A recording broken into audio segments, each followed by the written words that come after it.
Hello दोस्तों, नमस्कार। कैसे हैं आप सब। जिस वैकेंसी की आशा थी दोस्तों, वो वैकेंसी इस समय आ चुकी है। यहाँ पर देखेंगे आरआरबी एनटीपीसी 2024 की जो वैकेंसी थी वह 20 सितंबर 2024 को आ चुकी है। और यहाँ पर देखेंगे इसका थोड़ा डिटेल में समझा दे रहा हूँ। इसी बेस पर आपका पूरा डिटेल होगा, ए टू जेड जो मैं बता रहा हूँ ऐसे ही होने वाला है। देखेंगे, ध्यान देंगे। 12 पास वालों का ये वैकेंसी है। पूरा 3445 पद आया हुआ है। ठीक है, वैकेंसी जो है 3445 वैकेंसी आई हुई है 12 पास वालों के लिए। इसमें जो फॉर्म ऑनलाइन डेट दिया है वो 21 सितंबर 2024 से लेकर 20 अक्टूबर 2024 तक फॉर्म का ऑनलाइन होना है। ठीक है, मतलब पूरा 21 सितंबर 2024 से 20 अक्टूबर, मतलब वही एक महीना पूरा दिया है फॉर्म ऑनलाइन के लिए डेट। ठीक है, एक महीने का समय आप लोगों के पास है। पहले ग्रेजुएशन लेवल का पेपर होना है, उसके बाद इसमें क्लास 12 पास वालों का एग्जाम होगा। ठीक है, इसमें लोगों का कमेंट आ रहा था कि पहले ग्रेजुएशन वालों का एग्जाम हो गया 12 पास वालों का, तो पहले ग्रेजुएशन वालों का एग्जाम हो जाएगा, उसके बाद 12 पास वालों के लेवल का एग्जाम होगा जो एनटीपीसी का है। ठीक है, इसमें लोगों का पूछना है कि करेक्शन डेट है कि नहीं। इसमें करेक्शन डेट दिया गया है दोस्तों।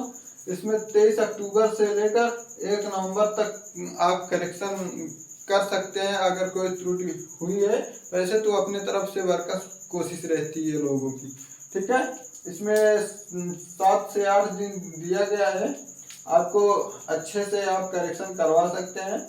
और लोगों का कमेंट रहता है कि किस जोन में पेपर होना है, किस जोन का पेपर बाहर जाएगा, मतलब दूसरे जगह जाएगा, किस जोन के लोग अपने जोन में एग्जाम देंगे। ठीक है, तो इसमें बता दें CBT 2 वाले जो हैं वे दूसरे जोन में जाकर एग्जाम देंगे। अक्सर हुआ है, इस बार भी होने की आशंका है, पूरी संभावना है। और CBT 1 वालों का लगभग अपने ही जोन में एग्जाम होना है। जोन मतलब अपने ही राज्य में, अपने ही क्षेत्र में एग्जाम होना है CBT 1 वालों। CBT 2 वाले दूसरे राज्य में जाकर एग्जाम देंगे। ठीक है, और इसमें दोस्तों फीस की बात करूं तो इसमें UR EWS OBC के लिए 500 रुपये फीस है। ठीक है, ऑनलाइन फीस जो है वो UR EWS OBC के लिए 500 रुपये फीस है। और वहीं SC ST और PW फीमेल के लिए 250 रुपये फीस है, मतलब 250 रुपये। ठीक है, 250 रुपये में फॉर्म ऑनलाइन कर सकेंगे। यहाँ पर SC ST PW का मतलब जो सरकारी सर्विस में कार्यरत है, और फीमेल का मतलब जो फीमेल है उनके लिए भी 250 रुपये की चार्ज लगनी है। ठीक है दोस्तों, इसे ध्यान में रखिएगा A to Z। और एक चीज़ मैं बता दूं, इसमें जब आप फॉर्म ऑनलाइन करवाएंगे तो इसमें आप अपनी ID लगवाइएगा, जैसे कि खाता संख्या, ईमेल ID, ये सब अपनी लगवाइएगा। क्योंकि साइबर कैफे पर आप जाएंगे जब अप्लाई करवाने, तो कई बार साइबर कैफे वाले अपनी ID लगा देते हैं। इस बार मत लगवाइएगा, क्योंकि इसमें बोला गया है कि जो आप 500 रुपये जनरल EWS OBC वालों दे रहे हैं, फर्स्ट CBT के बाद उनका 400 रुपये, फर्स्ट CBT का जब एग्जाम हो जाएगा तो उनका 400 रुपये वापस हो जाएगा, और उसी ID पर जाएगा जो फॉर्म भरते समय ID आप दिए रहेंगे। और ठीक वैसे ही SC ST PW फीमेल के लिए भी है। इनमें पूरा 250 रुपये इनका लौटा दिया जाएगा फर्स्ट CBT के एग्जाम के बाद। ठीक है, इसे ध्यान में रखेंगे। वहाँ पर अपनी ID लगाइएगा, अपनी पासबुक संख्या लगाइएगा, IFSC कोड वगैरह मांगेंगे तो दे दीजिएगा, डरिएगा मत। ठीक है, इसका इस बार ज़रूरत पड़ता है। ठीक है, अगर आप मेरे चैनल पर पहली बार आए हैं तो वीडियो को सब्सक्राइब करके नोटिफिकेशन ज़रूर से ऑन कर लें। इसी तरह का वीडियो मैं आप लोगों के लिए लाता रहता हूं। और एक इन्फॉर्मेशन और देना चाहूँगा कि आप इस चैनल से मैथ फ्री ऑफ कास्ट पढ़ सकते हैं।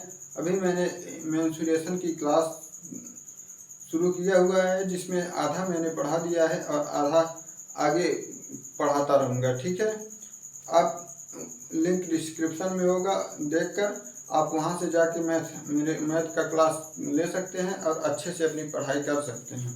और इसमें देखते हैं, इसमें जो है दिया गया है CBT 1 के बाद 71 का जो पेपर होगा उसके बाद 400 रुपये जनरल EWS OBC वालों को वापस किया जाएगा और 250 रुपये यानी 250 रुपये जितना फीस लगा था फॉर्म फिल करते समय SC ST PW फीमेल को, वो सारी 250 रुपये उन लोगों का वापस उनके अकाउंट पर चला जाएगा। और ध्यान रखें फॉर्म फिल करते समय वही अकाउंट दे जो चलता हो, और ध्यान दे कि अकाउंट जरूर दे। साइबर कैफे पर अगर नहीं मांगता है तो जान ले वो आपके साथ धोखा कर रहा है, वो खुद पैसा ले लेगा क्योंकि वो अपने अकाउंट से लॉगिन करेगा। आपको अपना अकाउंट देना है पूरा डिटेल, ठीक है। उसके बाद यहाँ पर देखेंगे एज काउंटिंग जो है महत्वपूर्ण बन जाता है। एज काउंटिंग जो होगा वो 1 जनवरी 2025 से काउंट होगा और वो भी 1 तारीख पहले महीने 2007 तक का काउंट होगा, उसके नीचे का नहीं होगा, ठीक है। और यही अगर बात कर दे ये तो जनरल OBC वालों का है, OBC वालों का सॉरी जनरल EWS का है ये। OBC वालों का जो है उसमें 2 वर्ष छूट मिलेगा और SC ST वालों का 3 वर्ष छूट मिलेगा, ठीक है। यानी कि 2007 यहाँ पर है तो SC ST वालों का 2004 तक के छूट मिलेगा। 2004 तक के एज में रहेंगे तो वे अपना फॉर्म फिलअप कर सकते हैं, ठीक है।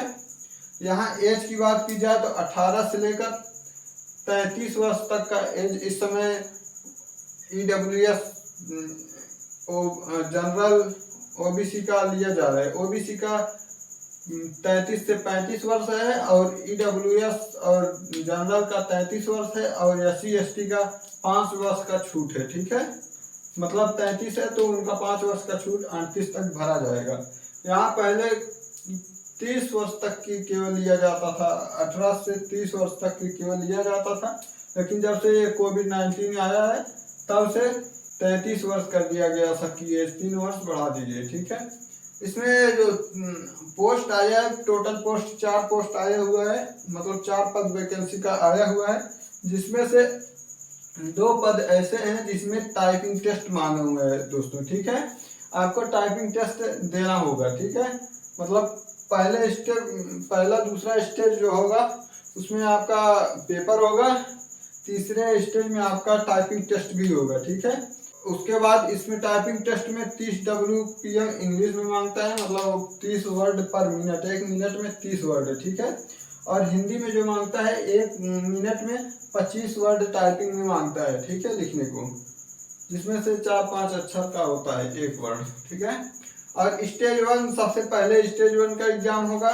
स्टेप में बता दे रहा हूँ कि किस तरह से प्रोसेसिंग होगा पूरा इस वैकेंसी का। पहले स्टेज 1 का एग्जाम होगा, फिर स्टेज 2 का एग्जाम होगा।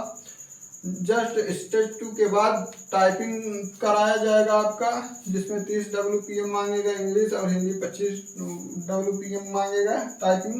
उसके बाद आपका DB होगा, DB मतलब डॉक्यूमेंट का वेरिफिकेशन होगा आपका। आप अपना डॉक्यूमेंट वगैरह तैयार कर लीजिएगा। उसके बाद मेडिकल आपका होना है, ठीक है। उसके बाद आपकी ज्वाइनिंग। इसके बाद देख लेते हैं निगेटिव मार्क को। निगेटिव मार्क जो है वो 1/3 निगेटिव मार्क एग्जाम है, ठीक है। मतलब कि यहाँ पर अगर आपका 3 क्वेश्चन गलत होता है तो आपका जो 1 क्वेश्चन सही होगा उसका नंबर काट लिया जाएगा, ठीक है। 3 क्वेश्चन गलत होने पर 1 क्वेश्चन सही जो होगा उसे भी काट दिया जाएगा। उसके बाद 12 पास वालों के लिए बताया मैंने RRB NTPC का वैकेंसी, और ये उन्हीं लोगों को है जो 12 पास हो और 50% अंक से पास हो, ठीक है, उससे कम का नहीं, ठीक है, ये ध्यान रखें। और ये भी ध्यान रखें कि अगर जिसका 50% से कम है, 12 पास भी है और 50% से कम भी है, उनके लिए एक ऑप्शन ये है कि वे ग्रेजुएशन किए हुए हों तब वे फॉर्म भर सकते हैं। अगर 12 पास है 50% से कम है लेकिन अगर ग्रेजुएशन भी किए हैं तो वे फॉर्म भर सकते हैं। और दूसरी जगह अगर 12 पास है 50% से अधिक है तो वैसे ही फॉर्म भर सकते हैं, ठीक है। ये उनके लिए ऑप्शन अच्छा खासा मिल जाता है। उसके बाद सबसे ज़्यादा वैकेंसी देखें तो किस क्षेत्र में है, तो मुंबई में है। 699 वैकेंसी है जो कि मुंबई में सबसे ज़्यादा आया हुआ है वैकेंसी। और एक मालदा में है जो कि सबसे कम वैकेंसी आया हुआ है, 12 वैकेंसी केवल मालदा में आया हुआ है। ठीक है, इसमें देखेंगे अगर तो पूरा इस एग्जाम में 100 क्वेश्चन आपको आएगा, जिसमें 90 मिनट का समय रहेगा। ठीक है, आपको 90 मिनट के ड्यूरेशन में 100 क्वेश्चन करना होगा अच्छे से। और क्वेश्चन में आपका एक जीके जीएस से आएगा, उसके बाद एक आएगा रीजनिंग से, एक आएगा मैथ से। ठीक है, ये सब आपकी रेलवे आरआरबी एनटीपीसी की डिटेल मैंने आप लोगों को शेयर किया हुआ है, इसे ध्यान रखें। और इसमें जो डेट है फॉर्म ऑनलाइन का और करेक्शन का, उसे भी ध्यान रखें। करेक्शन डेट जो दिया है इसमें 23 अक्टूबर से 1 नवंबर तक दिया है, इसे ध्यान रखिए, क्योंकि अक्सर लोगों का गलती करेक्शन में ही हो जाता है, वैसे ही छट जाते हैं।